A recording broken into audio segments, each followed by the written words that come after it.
Hi friends, இன்றைக்கி நான் உங்களுக்கு செஞ்சு காணிக்க போகிற ரெசிபி சாக்லேட் ஃப்ளேவர்ட் கேப்புச்சினோ எப்படி பண்ணுறதுன்னு பார்த்துடலாம்.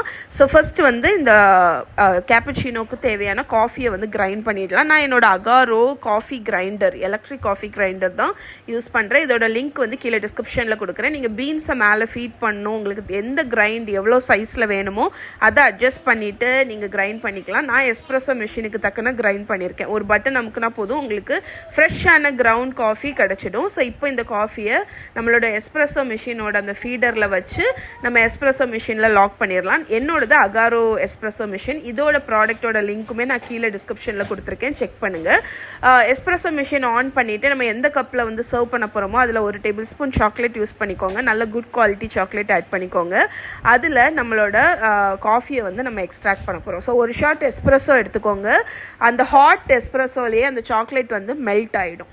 ஸோ இப்போ வந்து இது அப்படியே இருக்கட்டும். நம்ம இந்த அகாரோ எஸ்ப்ரெஸோ மிஷினில் சைடில் பார்த்தீங்கன்னா மில்க் ஃப்ராத்தர் இருக்குது. ஸோ அதை ஆன் பண்ணிவிட்டு நான் வந்து கொஞ்சம் ஒரு ஹாஃப் கப் அளவுக்கு மில்கை வந்து ஃப்ராத் பண்ணிக்க போகிறேன்.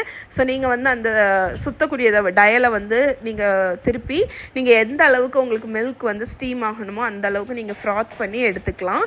இப்போ வந்து மில்க்கும் ஹாட்டாக இருக்குது, நம்மளோட காஃபியுமே ஹாட்டாக இருக்குது. ஸோ இப்போ நம்மளோட அந்த மில்கை வந்து நம்மளோட காஃபிக்கு மேலே ஊற்றி மிக்ஸ் பண்ணி சர்வ் பண்ணிங்கன்னா நம்மளோட chocolate flavoured coffee ready. So மோக்கான் கூட இதை சொல்லலாம். இதை கண்டிப்பாக ட்ரை பண்ணுங்கள். ட்ரை பண்ணி பார்த்துட்டு எப்படி இருக்குன்னு சொல்லுங்கள்.